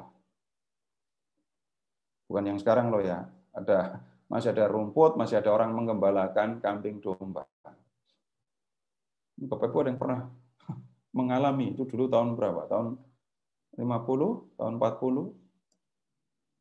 Jadi kalau sekarang tidak mungkin perumpamaan kayak ini datangnya dari blok B. Gembala, domba, kandang, padang rumput. Yesus mengambil ya dari dunia tempat Yesus dulu hidup. Nah, kemudian Bapak Ibu silakan mengamati relasi antara gembala dengan domba. Kalau memperhatikan ayat 1 sampai dengan 5. Domba mengenal suara gembala, mengenal gembalanya, dan mengikuti gembalanya. Sebaliknya, gembala mengenal domba-dombanya, tahu namanya masing-masing. Nah, kalau dikatakan, nanti berikutnya ya, ini ngomongin gembala. Ini kan gembalanya Yesus. Dombanya orang-orang yang percaya kepadanya. Yang harusnya terjadi. Kalau Yesus, ya mengenal saya. Kalau saya itu domba Yesus, domba dari Yesus, domba yang digembalakan oleh Yesus, maka ya saya harus mengenal gembala saya. Bagaimana caranya supaya saya sebagai domba kenal gembala saya, Yesus? Ya kalau gembalanya datang, jangan ngumpet di pojokan kandang, lalu nggak mau ikut dibawa ke padang rumput, padang penggembalaan. Kalau dipanggil, dengarkan. Jangan apa? Kalau domba menutup telinganya daun telinganya ditutupkan ke bawah sehingga tidak mendengarkan suara Yesus. Nah, kalau saya mau mengenal Yesus gembala saya, apa yang harus dilakukan? Ya banyak-banyaklah mendengarkan Yesus, mengikuti Yesus, memperhatikan bersama dengan Yesus. Kalau enggak, nanti saya mau ikuti siapa? Saya mau ikuti orang yang saya enggak kenal. Aneh. Saya mengikuti Yesus karena apa? Katanya Yesus baik, saya ikut. Giliran Yesus tampak tidak baik kepada saya protes kepada Yesus. Katanya engkau baik, katanya engkau begini. Itu kalimat yang diucapkan oleh orang yang tidak mengenal Yesus. Tidak mengenal sebagai pribadi. Tetapi hanya pernah mengetahui, pernah mendengar orang berkata tentang Yesus. Nah, kemudian Bapak Ibu yang kedua, yang akulah pintu. Bapak Ibu tolong mengingat begini saja. Yesus datang ke dunia itu kan untuk membawa manusia masuk dalam hidup kekal kan? Yang membawa Yesus. Yang bisa mengantar orang masuk ke dalam hidup kekal, Yesus. Bapak Ibu perhatikan ungkapan yang ada di dalam dari ayat 7 sampai 10 tadi. Domba yang mau melewati Yesus sebagai pintu akan menemukan padang rumput. Mirip kan? Namanya perumpamaan kan? Melalui Yesus, domba hidup berkelimpahan di padang rumput. Melalui Yesus yang menyelamatkan, yang mati untuk menghapus dosa, manusia bisa masuk dalam kehidupan kekal. Dengan cara ini, Bapak Ibu, Tuhan Yesus mau memberikan penjelasan tentang peran Yesus, sekaligus bagaimana kita harus bersikap terhadap Yesus yang memiliki peran istimewa untuk keselamatan kita itu. Baik, kita lanjut. Ayat 11. Akulah gembala yang baik. Gembala yang baik memberikan nyawanya bagi domba-dombanya. Sedangkan seorang upahan yang bukan gembala dan yang bukan pemilik domba-domba itu sendiri, ketika melihat serigala datang, meninggalkan domba-domba itu lalu lari.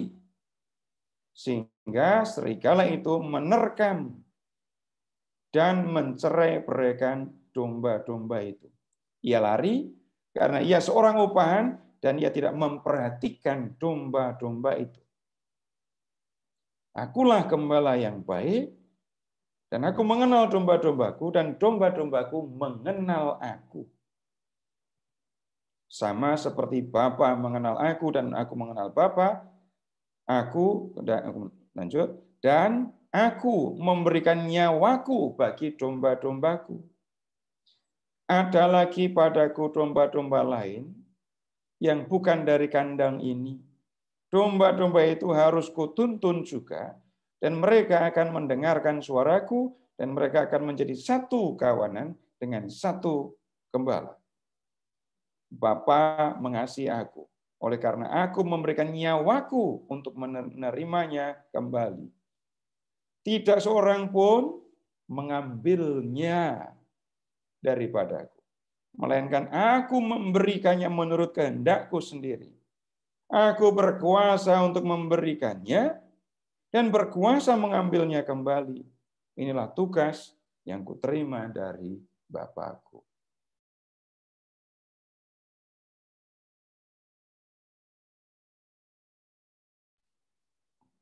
Kembali ke ayat 11. Dalam perikop ini, pertentangannya itu bukan gembala dengan pencuri ya, tetapi gembala yang baik dengan orang-orang upahan. Orang-orang upahan itu maksudnya apa? Begini saja, ingat kawanan domba dalam jumlah besar yang dipelihara di padang rumput yang dijaga oleh gembala-gembala. Ya. Nah, gembala itu ya menjadi gembala karena alasan yang berbeda loh ya. Bisa pemilik domba itu jadi gembala. Tetapi bisa juga pemilik domba membayar orang untuk menjaga kawanan dombanya. Nah, kita perhatikan sekarang kalau yang menjadi gembala adalah orang-orang upahan. Dan semua baru akan menjadi nyata ketika ada ancaman untuk domba-domba. Ancaman yang disebutkan di sini memang bukan pencuri, bukan perampok, ya, tetapi serigala, pemangsa. Ini ya pemangsa di zaman kuno di Timur Tengah, rupanya ini serigala. Bapak Ibu silahkan mengingat begini, kalau Bapak Ibu mengamati binatang-binatang liar, itu kan mereka sebenarnya tidak punya jam makan kan ya. Mereka berburu untuk mendapatkan makan. Mereka lapar, mereka berburu, makan sampai kenyang, sudah. Lalu lapar lagi, berburu lagi. Selalu dapat? Enggak selalu. Masih lapar, berburu terus. Nah, kalau melihat serigala yang seperti ini ya keadaannya, maka mereka akan gigih loh ya untuk mendapatkan mangsa. Mereka bisa ya bergerak menyerbu kawanan domba ini untuk mendapatkan mangsa. Karena mereka harus makan. Nah, ketika kawanan domba didatangi oleh serigala, orang-orang upahan ya dikatakan lari meninggalkan domba-domba itu. Kenapa kok begitu? Lihat sekarang ke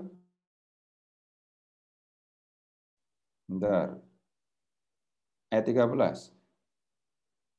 Tidak memperhatikan domba-domba itu. Perkara domba itu mau mati berapa, mereka nggak peduli. Yang mereka pedulikan adalah saya harus selamat. Saya tidak mau repot menghadapi serigala. Saya tidak mau celaka karena berhadapan dengan serigala yang buas itu. Nasib domba bagaimana kalau orang-orang ini lari? Enggak peduli, mereka enggak mikirin itu. Gembala yang baik atau pemilik domba? Lihat ayat 12. Ayat 14 dulu. Akulah gembala yang baik, aku mengenal domba-dombaku, domba-dombaku mengenal aku. Nah, begini dulu. Ini pakai bahasa manusia dengan binatang. Relasi manusia dengan binatang. Pernah punya binatang kesayangan? Anjing misalnya. Bisa mengingat anjingnya masih hidup atau pernah punya binatang kesayangan yang mati? Mantan. Misalnya begini, kami dulu di rumah ada anjing Kintamani, mau seneng anjingnya lucu, pinter. Nah kemudian ketika sakit bawa ke dokter, makanan nggak boleh sembarang makanan. Tapi suatu saat dia sakit, mati. Kalau orang pernah mengalami situasi kayak gini, masih kebayang-bayang nggak? Masih ingat nggak wajah anjing itu? Aneh kalau yang sebaliknya pelihara anjing sendiri, potong sendiri, makan sendiri. Urusannya lain sama sekali yang ini ya. Tapi binatang kesayangan yang ada relasi kedekatan gitu ya, kemudian binatangnya itu mati. Ada kehilangan. Kadang-kadang ada kenangan. Nah, perhatikan, aku gembala yang baik, aku mengenal domba-dombaku, domba-dombaku mengenal aku. Kalau domba-dombaku menghadapi kesulitan, kalau domba-dombaku menghadapi ancaman karena serigala yang bisa menerkam, membunuh domba-dombaku, maka aku tidak akan bisa tinggal diam. Ayat 11 sekarang. Akulah gembala yang baik memberikan nyawanya bagi domba-dombanya.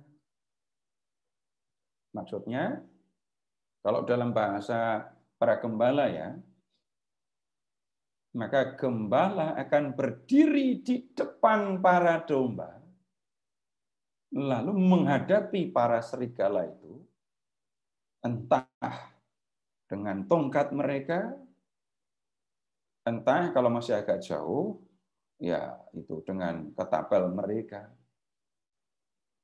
Menghadapi binatang buas yang keadaannya seperti yang saya sebutkan tadi. Resikonya apa? Saya sendiri sebagai gembala bisa celaka, bahkan bisa mati ketika harus bertempur melawan binatang yang liar, binatang yang buas itu. Nah, tetapi kalau melihat perumpamaan ini lebih jauh, perhatikan kata, Aku memberikan nyawaku untuk domba-dombaku. Itu sama dengan aku membiarkan diriku mati supaya domba-dombaku bisa hidup. Lihat ke ayat 15.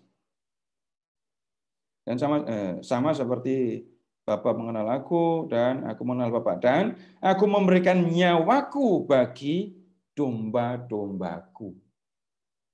Nah, Bapak Ibu, ini kan tidak membicarakan domba dan gembala sungguhan. Tapi Yesus menggunakan relasi antara gembala dengan domba untuk menjelaskan hubungan antara Yesus, antara dia dengan orang-orang yang percaya kepadanya. Lihat, Yesus mati supaya manusia bisa memperoleh kehidupan yang kekal. Dan yang diperlukan adalah orang percaya kepada Yesus. Di kayu salib, Yesus memberikan dirinya sebagai tebusan. Dia memberikan dirinya sebagai korban untuk menghapus dosa manusia. Nah, kemudian Bapak Ibu, tunggu dulu. Bapak Ibu, kalau membaca teks ini termasuk domba-domba Yesus apa enggak? Enggak. Kecuali Bapak Ibu itu orang Yahudi. Lihat ke ayat 16. Ada lagi padaku domba-domba lain yang bukan dari kandang ini. Domba-domba itu harus kutuntun juga, dan mereka akan mendengarkan suaraku, dan mereka akan menjadi satu kawanan dengan satu gembala. Jadi yang awalnya dimaksud sebagai domba Yesus adalah orang-orang Yahudi yang percaya kepada dia. Tapi lihat, ada domba-domba yang lain yang bukan dari kandang ini. Siapa mereka ini? Bapak Ibu tolong ke bab 17. Yohanes bab 17, ini isinya doa Yesus ya. Doa yang disampaikan oleh Yesus. Lihat ke ayat 20.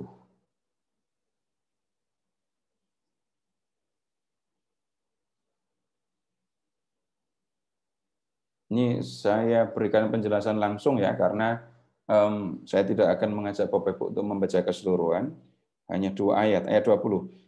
Dan bukan untuk mereka ini saja aku berdoa, merekanya ini para rasul, tetapi juga untuk orang-orang yang percaya kepadaku oleh pemberitaan mereka.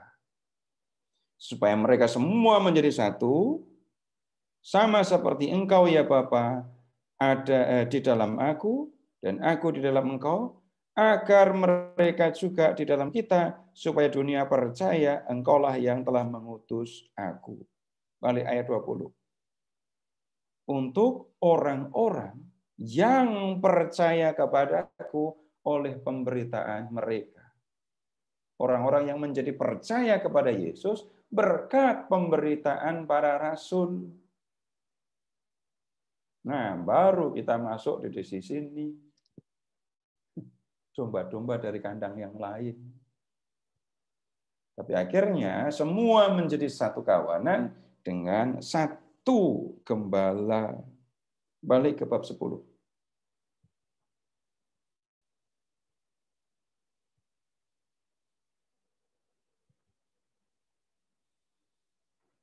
Ayat 17. Bapa mengasihi aku, oleh karena aku memberikan nyawaku untuk menerimanya kembali. Tidak seorang pun mengambilnya daripadaku. Nyanya ini apa? Tidak seorang pun mengambilnya daripadaku. Nya menunjuk kepada apa? Kan harus melihat ayat sebelumnya. Nyawa. Ya.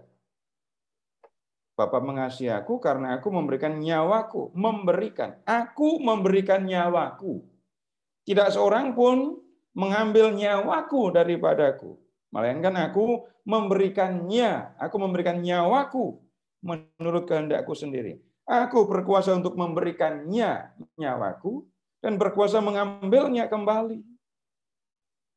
Mengambil nyawaku kembali.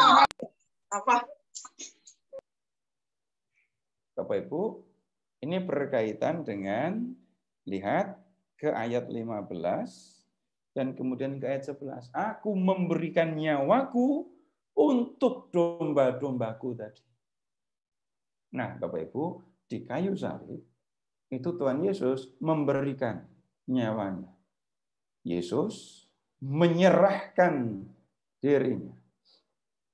Nah, nanti ketika kita belajar tentang kisah sengsara, ya, Bapak Ibu bisa melihat begini, ketika di taman itu Yesus sebenarnya tidak bisa ditangkap. Para prajurit yang menangkap Yesus mundur, jatuh ke tanah hanya karena mendengar Yesus berkata, "Akulah Dia." Ketika Yesus memikul salib, Yesus memikul salib karena kemauannya sendiri, bukan karena dipaksa, bukan karena disuruh. Dan Yesus menjalani semuanya dengan gagah perkasa. Tidak ada Simon yang membantu, tidak ada Yesus yang berdoa sampai keringatnya mencucur kayak darah. Kembali lagi ke sini. Yang ada adalah Yesus yang memberikan, Yesus yang menyerahkan nyawanya supaya domba-dombanya selamat dan memperoleh kehidupan. Ini semua sekali lagi bicara tentang Yesus yang menyerahkan dirinya di kayu salib supaya manusia, istimewa orang-orang yang percaya kepadanya, memperoleh hidup yang kekal. Baik, begitu dulu Bapak Ibu, silahkan kalau ada yang mau disampaikan, kembali ke Pak Eka. Baik, terima kasih banyak Pak Seto. Ini sebetulnya ada 3 pertanyaan, tapi saya khawatir nggak semua bisa terjawab karena bakal ada renungan juga ya Pak. Mungkin 1 pertanyaan saja, ini yang terakhir. Di ayat 8 disebut semua orang yang datang sebelum aku adalah pencuri dan perampok. Itu yang dimaksud siapa? Para nabi pendahulukah?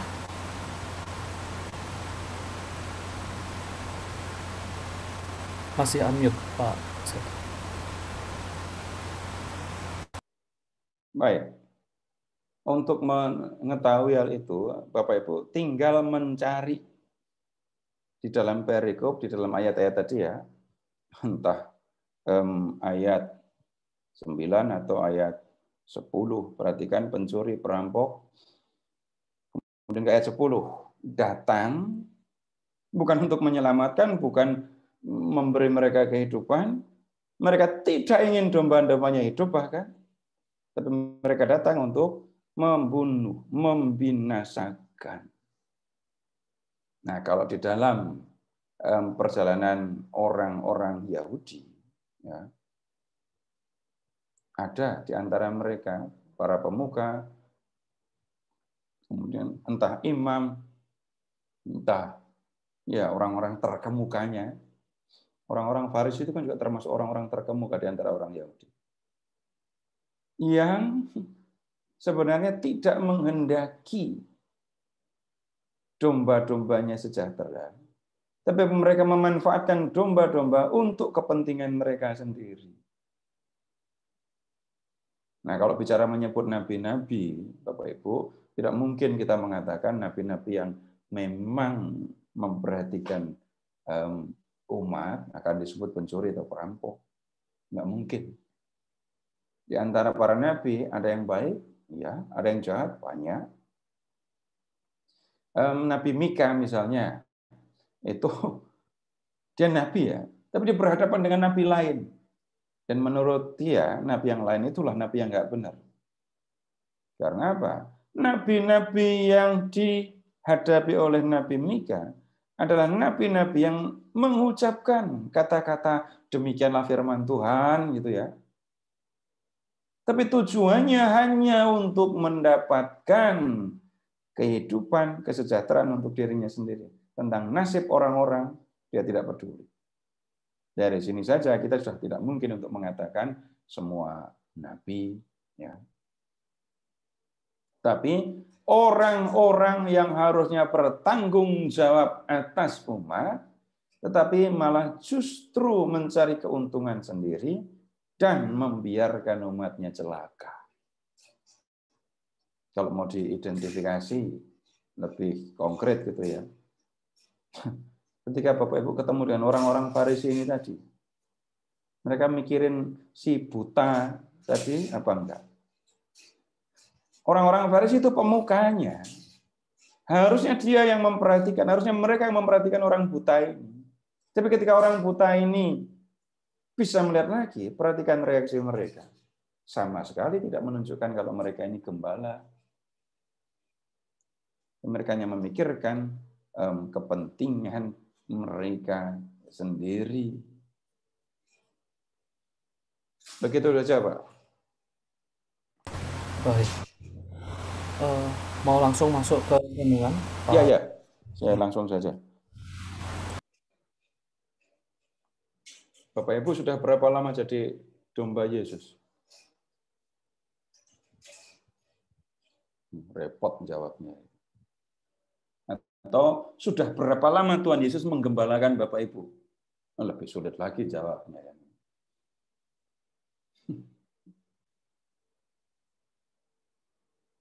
Kalau Tuhan Yesus itu gembala saya, dan saya mengakui bahwa dia adalah gembala saya. Nah, yang harus dipikirkan adalah bagaimana, apa yang harus saya lakukan supaya aku mengenal Yesus. Supaya aku mengenal Yesus. Supaya aku tahu bahwa memang Yesus itu menghendaki keselamatanku. Supaya aku mengenal bahwa apapun yang dikatakan oleh Yesus itu adalah demi keselamatanku. Nah, cara untuk menjadi dombanya ya lebih sering, terus-menerus mendengarkan suaranya. Menyebut diri sebagai domba Yesus, menyebut Yesus sebagai Tuhanlah gembalaku.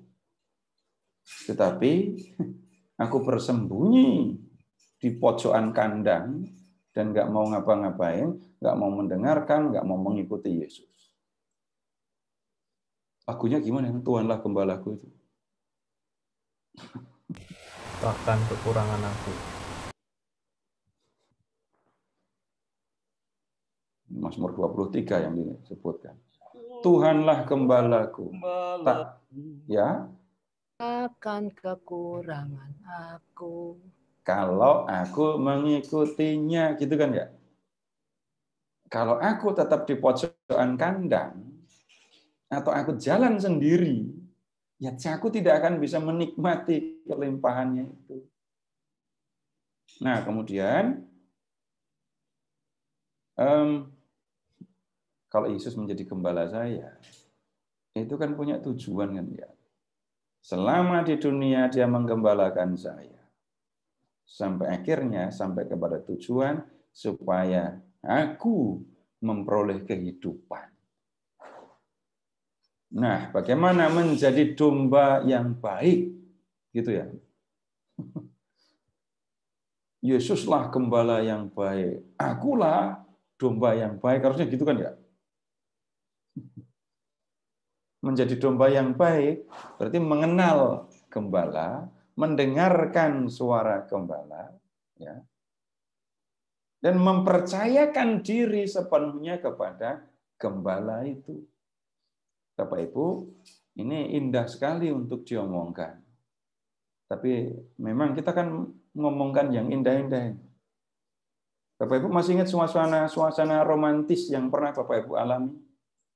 Romantis itu tidak selalu urusannya dengan orang pacaran ya. Bapak Ibu pernah membayangkan atau mengenang kembali ketika waktu Bapak Ibu kecil dulu.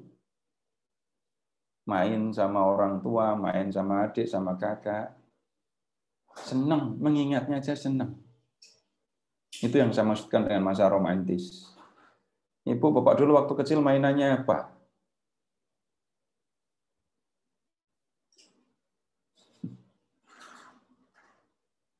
Ketika main, misalnya ibu ya, saya pilih yang ibu-ibu yang para perempuan. Main sama ayahnya dulu.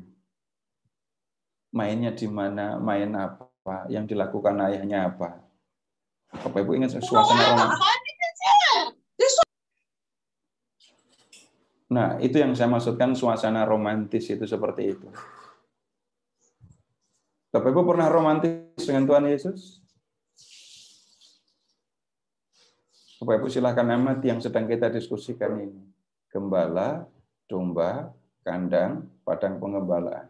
Perhatikan suasana romantisnya itu. Dan silahkan menggunakan itu untuk menikmati, merasakan, mengalami suasana romantis, suasana yang indah, suasana yang menggembirakan antara saya sebagai domba dengan Yesus sebagai gembala saya. Baik Bapak Ibu, itu yang bisa kita lihat untuk pertemuan malam hari ini. Terima kasih, selamat malam, dan sampai ketemu lagi. Baik, terima kasih banyak Pak Seto untuk pengajaran pada malam hari ini. Dan ya, semoga kita semua bisa menjadi gembala ya, domba yang baik, yang mau senantiasa mendengarkan Tuhan Yesus.